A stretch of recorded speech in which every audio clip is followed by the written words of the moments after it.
ಇರುವ ದೃಶ್ಯ. ನಿಮ್ಗೆ ಗೊತ್ತಿರಲಿ, ಕೆಆರ್ ಮಾರ್ಕೆಟ್ ಬೆಂಗಳೂರಿನ ಅತಿದೊಡ್ಡ ಮಾರ್ಕೆಟ್ ಆಗಿರೋದ್ರಿಂದ ಯಾರೇ ಏನೇ ತಗೊಳಕ್ ಬಂದ್ರೂ ಕೂಡ ಅಥವಾ ವ್ಯಾಪಾರ ವಹಿವಾಟು ಅತಿ ಹೆಚ್ಚಾಗೋದು ಈ ಕೆಆರ್ ಮಾರ್ಕೆಟ್ ಅಲ್ಲಿ.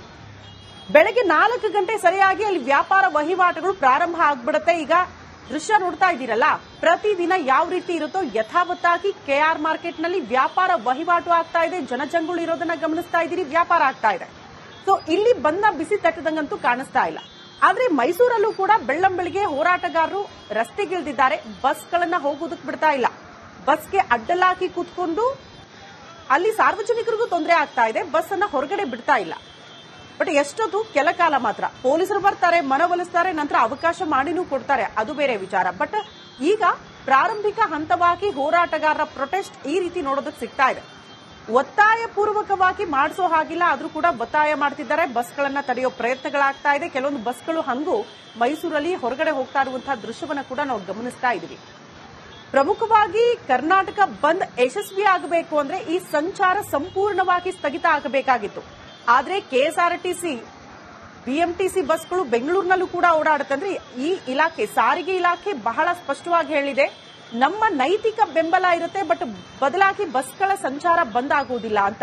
ಹಾಗಾಗಿ ಆ ಬಸ್ಗಳ ಸಂಚಾರ ಬಂದ್ ಆಗಿಲ್ಲ ಅಂತ ಅಂದ್ರೆ ಪ್ರಮುಖವಾಗಿ ಜನರು ಆರಾಮಾಗಿ ಓಡಾಡ್ಕೊಂಡಿರ್ತಾರೆ, ಬಂದ್ ಬಿಸಿ ಅಲ್ಲೂ ಕೂಡ ತಟ್ಟಲ್ಲ ಅಂತ.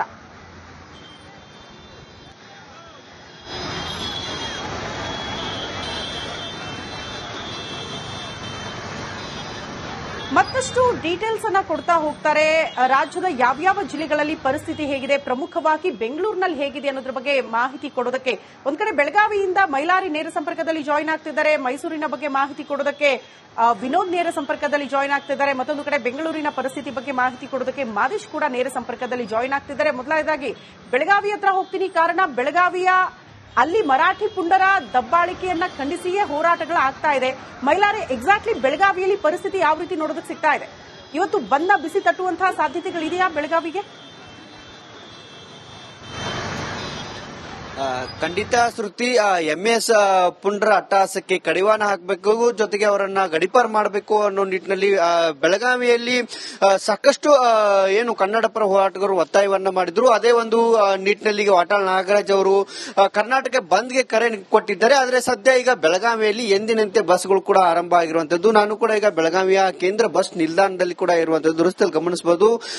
ಏನು ಪ್ರಯಾಣಿಕರು ಕೂಡ ಈಗ ಆಗಮಿಸಿದ್ದಾರೆ ಮತ್ತು ಈಗಾಗಲೇ ಬಸ್ ಕಾರ್ಯಾಚರಣೆ ಕೂಡ ಆರಂಭ ಆಗಿರುವಂತದ್ದು. ಪ್ರಮುಖವಾಗಿ ಇಲ್ಲಿ ನಾಡದ್ರೋಹಿ ಎಂಎಸ್ ಸಂಘಟನೆಯನ್ನ ನಿಷೇಧ ಮಾಡಬೇಕು, ಜೊತೆಗೆ ಏನು ಉತ್ತರ ಕರ್ನಾಟಕ ಅಭಿವೃದ್ಧಿ ಆಗಬೇಕು, ಗಡಿನಾಡು ಬೆಳವಣಿಗೆಗೆ ಒತ್ತು ಕೊಡಬೇಕು, ಶಿವಸೇನೆ ಎಂಎಸ್ ಪುಂಡ್ರನ್ನ ಗಡೀಪಾರು ಮಾಡಿ ಮತ್ತು ಬೆಳಗಾವಿಯ ಏನು ರಾಜಕಾರಣಿಗಳಿದ್ದಾರೆ ಅವರು ರಾಜೀನಾಮೆ ಕೊಡಬೇಕು ಅನ್ನೋ ನಿಟ್ಟಿನಲ್ಲಿ ಇಲ್ಲಿಯ ಒಂದು ಕರ್ನಾಟಕ ಬಂದ್ಗೆ ಕೂಡ ಕರೆಯನ್ನ ಕೊಟ್ಟಿರುವಂತದ್ದು. ಜೊತೆಗೆ ಮಹದಾಯಿ ಯೋಜನೆಯನ್ನ ಜಾರಿ ಮಾಡಬೇಕು, ಜೊತೆಗೆ ಇಲ್ಲಿ ಬೆಳಗಾವಿಯ ಏನು ಕರ್ನಾಟಕದಲ್ಲಿ ಆಗ್ತಿರುವಂತಹ ಪರಭಾಷೆಯ ದಬ್ಬಾಳಿಕೆಯನ್ನ ತಡಿಬೇಕು ಅನ್ನೋ ನಿಟ್ಟಿನಲ್ಲಿ ಕರೆ ಕೊಟ್ಟಂತ ಸಂದರ್ಭದಲ್ಲಿ ಈಗ ಸದ್ಯ ಬೆಳಗಾವಿಯಲ್ಲಿ ಏನು ಬಸ್ಗಳ ಕಾರ್ಯಾಚರಣೆ ಆರಂಭ ಆಗಿರುವಂತದ್ದು. ಬೆಳಗ್ಗೆ 8 ಗಂಟೆ ನಂತರ ಅಥವಾ 9 ಗಂಟೆ ನಂತರ ಪ್ರತಿಭಟನೆ ಕಾವು ಕೂಡ ಇಲ್ಲಿ ಬಂದ್ನ ವಾಸ್ತವ ಏನಿರುತ್ತೆ ಅನ್ನೋದು ಕೂಡ ಸದ್ಯ ಗೊತ್ತಾಗುತ್ತೆ. ಇಲ್ಲಿ ದೃಶ್ಯದಲ್ಲಿ ಗಮನಿಸಬಹುದು, ಈಗಾಗಲೇ ಬೆಳಗಾವಿಯ ಕೇಂದ್ರ ಬಸ್ ನಿಲ್ದಾಣದಲ್ಲಿ ಇವೆಲ್ಲ ಬಸ್ಗಳು ಕೂಡ ಬಂದು ನಿಂತಿರುವಂತದ್ದು. ಬೆಳಗಾವಿಯ ಏನು ಕೇಂದ್ರ ಬಸ್ ನಿಲ್ದಾಣದಿಂದ ಅಂದ್ರೆ 3 ರಾಜ್ಯಗಳಿಗೆ ಸಂಪರ್ಕವನ್ನ ಕಲ್ಪಿಸುವಂತ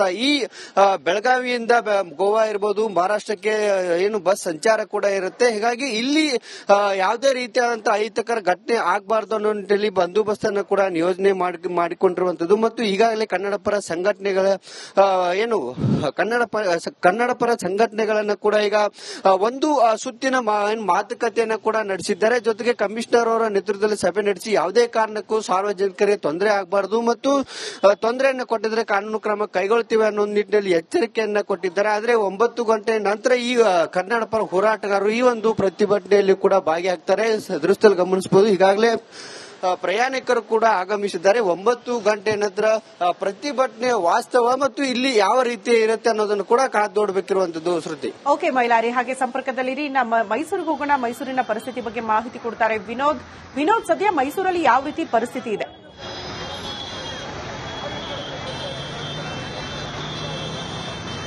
ಶ್ರುತಿ, ಈಗಾಗಲೇ ಏನು ಬೆಳಗ್ಗೆ ಮೈಸೂರಲ್ಲಿ ಕೂಡ ಈಗಾಗಲೇ ಪ್ರತಿಭಟನೆ ಆರಂಭ ಆಗಿದೆ. ನೀವು ದೃಶ್ಯ ಗಮನಿಸ್ತಾ ಇರಬಹುದು. ಈಗಾಗಲೇ ಮೈಸೂರಿನ ಗ್ರಾಮಾಂತರ ಬಸ್ ನಿಲ್ದಾಣದ ಮುಂಭಾಗದಲ್ಲಿ ಈಗಾಗಲೇ ಕನ್ನಡ ಪರ ಸಂಘಟನೆ ಹೋರಾಟಗಾರ ಕಾರ್ಯಕರ್ತರೆಲ್ಲರೂ ಕೂಡ ಈಗಾಗಲೇ ಪ್ರತಿಭಟನೆಗೆ ಇಳಿದಿದ್ದಾರೆ. ಈಗಾಗಲೇ ಬೆಳಿಗ್ಗೆಯಿಂದಲೂ ಕೂಡ ಈಗಾಗಲೇ ಬಸ್ ಸಂಚಾರ ಆರಂಭ ಆಗಿತ್ತು. ಈಗಾಗಲೇ ಬೆಂಗಳೂರು ಸೇರಿದಂತೆ ಇನ್ನಿತರ ಸ್ಥಳಗಳಿಗೆ ಬಸ್ಗಳು ತೆರಳ್ತಾ ಇತ್ತು. ಸೊ ಈಗಾಗಲೇ ಎಲ್ಲರೂ ಏನೋ ಈಗಾಗಲೇ ರಸ್ತೆಯಲ್ಲಿ ಕುಳಿತು ಬಸ್ಗಳು ಹೋಗಬಾರದು ಅಂತೇಳಿ ಈಗಾಗಲೇ ಪ್ರತಿಭಟನೆಗೆ ಇಳಿದಿದ್ದಾರೆ. ಎಲ್ಲರೂ ಕೂಡ ಇಲ್ಲಿ ಈಗಾಗಲೇ ಕನ್ನಡ ಬಾವುಟ ಹಿಡಿದಿದ್ದಾರೆ. ಈಗಾಗಲೇ ಮರಾಠಿಯಲ್ಲಿ ಕನ್ನಡಿಗರ ಮೇಲೆ ಆಗಿರುವಂತಹ ಹಲ್ಲೆಯನ್ನ ಖಂಡಿಸಿ ಈ ಒಂದು ಪ್ರತಿಭಟನೆ ಕೂಡ ನಡೀತಾ ಇರುವಂತದ್ದು. ಬಹಳ ಪ್ರಮುಖವಾಗಿ ಈಗಾಗಲೇ ಸುಮಾರು 20 ಬೇಡಿಕೆಗಳನ್ನ ಈಡೇರಿಸಬೇಕು ಅಂತ ಹೇಳಿ ಈಗಾಗಲೇ ಒತ್ತಾಯಿಸಿ ಈ ಒಂದು ಪ್ರತಿಭಟನೆಯನ್ನು ನಡೆಸ್ತಾ ಇರುವಂತದ್ದು. ಜೊತೆಗೆ ಇಲ್ಲೂ ಕೂಡ ನಮ್ಮ ಜೊತೆ ಮಾತಾಡೋದಕ್ಕೆ ಪ್ರತಿಭಟನೆ ಮಾತಾಡಿಸ್ತಾ ಹೋಗ್ತೀನಿ. ಸರ್, ಇವತ್ತು ಪ್ರತಿಭಟನೆ ಯಾವ ರೀತಿಯಾಗಿರುತ್ತೆ ಸರ್?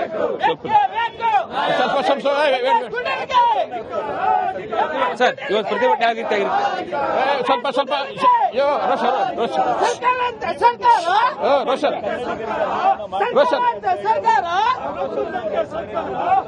ಪ್ರತಿಭಟನೆ ಹೇಗಿರುತ್ತೆ ಸರ್ ಇವತ್ತು? ಪ್ರತಿಭಟನೆ ಹೇಗಿರುತ್ತೆ ಇವತ್ತು? ಪ್ರತಿಭಟನೆ ಶಾಂತಿಯುತವಾದ ಪ್ರತಿಭಟನೆಯನ್ನ ನಾವು ಮಾಡ್ತಾ ಇದೀವಿ. ಕಾರಣ ಇಷ್ಟೇ, ಬೆಳಗಾವಿಯಲ್ಲಿ ಮಹಾರಾಷ್ಟ್ರದ ಎಂಇಎಸ್ ಪುಂಡರು ಇವತ್ತು ಎಂಇಎಸ್ ಪುಂಡರು ಪದೇ ಪದೇ ಕನ್ನಡಿಗರ ಮೇಲೆ ದೌರ್ಜನ್ಯ ಮಾಡ್ತಾ ಇದ್ದಾರೆ. ಅಲ್ಲಿ ರೈಲ್ವೆ ಹಳಿ ಕಿತ್ತಾಕಿದ್ರು. ಆಮೇಲೆ ಅಲ್ಲಿರ್ತಕ್ಕಂಥ ಬೆಳಗಾವಿಯ ರಕ್ಕಸಕೊಪ್ಪ ಜಲಾಶಯಕ್ಕೆ ವಿಷವನ್ನ ಹಾಕಿದ್ರು. ಕನ್ನಡದ ಶಾಲಾ ಬಾಲಕರನ್ನ ಒಳಸಾಯಿಸಿದ್ರು. ಇಷ್ಟೆಲ್ಲ ಆಗಿದ್ರು ಸಹ ನಮ್ಮ ರಾಜ್ಯ ಸರ್ಕಾರ ಅವ್ರನ್ನ ಕಣ್ಮುಚ್ಚ ಕೂತ್ಕೊಂಡು ಓಲೈಕೆ ಮಾಡ್ತಾ ಇದೆ. ಓಟ್ಗೋಸ್ಕರ, ಎಂಜಲ್ ಓಟ್ಗೋಸ್ಕರ ಎಂಇಎಸ್ ತವರು ಓಲೈಕೆ ಮಾಡ್ತಾ ಇದೆ. ಈ ಕೂಡಲೇ ಕರ್ನಾಟಕದ ಎಂಇಎಸ್ ನಿಷೇಧ ಮಾಡಬೇಕು, ಮೊದಲನೇ ಒತ್ತಾಯ. ಎರಡನೇದು, ಅಲ್ಲಿ ಕನ್ನಡಿಗರಿಗೆ ರಕ್ಷಣೆ ಇಲ್ಲ. ಈ ಇತ್ತೀಚೆಗೆ ಕಂಡಕ್ಟರ್ ಮೇಲೆ ಹಲ್ಲೆ ಮಾಡಿ ಹೊಡೆದ್ರು.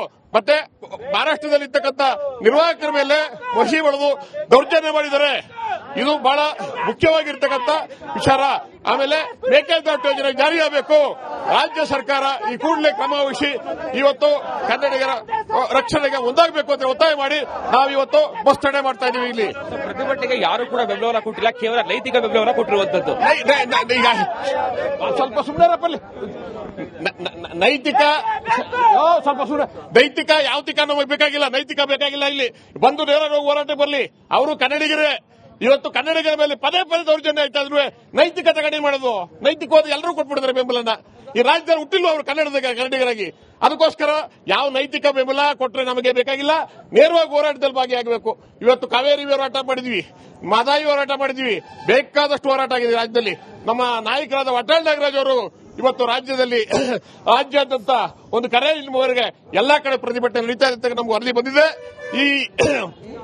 ಈ ನಿಟ್ಟಿನಲ್ಲಿ ಕರ್ನಾಟಕದಲ್ಲಿ ಎಂಇಎಸ್ ನ ನಿಷೇಧ ಮಾಡಬೇಕು. ಅವರು ಉಗ್ರಗಾಮಿಗಳು, ಕನ್ನಡಿಗರ ಮೇಲೆ ಪದೇ ಪದೇ ದೌರ್ಜನ್ಯ ನಡೀತಾ ಇದೆ. ಆದ್ರಿಂದ ಅವ್ರನ್ನ ರಾಜ್ಯದ ಹೊರಗಡೆ ಗಡೀಪಾರು ಮಾಡಬೇಕು ಅಂತಕ್ಕಂಥ ಮೊದಲನೇ ಉದ್ದೇಶ. ಎರಡನೇದು, ಮೇಕೆದಾಟು ಯೋಜನೆ ಆಗಬೇಕು, ಮಹದಾಯಿ ಯೋಜನೆ ಆಗಬೇಕು, ಆಮೇಲೆ ಸಮಗ್ರ ಕರ್ನಾಟಕದ ಅಭಿವೃದ್ಧಿ ಆಗಬೇಕು ಅಂತ ಹೇಳಿ ಒತ್ತಾಯ ಮಾಡಿ ಇವತ್ತು ರಾಜ್ಯಾದ್ಯಂತ ಬಂದ್ಗೆ ಕರೆ ಕೊಟ್ಟಿದ್ದಾರೆ. ಈಗಾಗಲೇ ಬಸ್ಗಳು ಕೂಡ ಇದರಿಂದ ಹೋರಾಟ ಮಾಡ್ತಿದೆ, ಆಟೋಗಳು ರಸ್ತೆಗಿಳಿದಿರುವಂತದ್ದು. ಈಗ ನಾವು ಬಸ್ಗಳು ತಡಿಬೇಕು ಅಂತ ಹೇಳಿ ಇಲ್ಲಿ ತಡಿತಾ ಇದೀವಿ. ಆದ್ರೆ ತಡಿತಾ ಇದೀವಿ. ಈಗ ನಾವು ಇಲ್ಲಿ ಈ ಸ್ಥಳವನ್ನು ವಿನೋದ್ ಫೈನ್ ಹಾಗೆ ಸಂಪರ್ಕದಲ್ಲಿ ವಾಪಸ್ ಬರ್ತೀವಿ.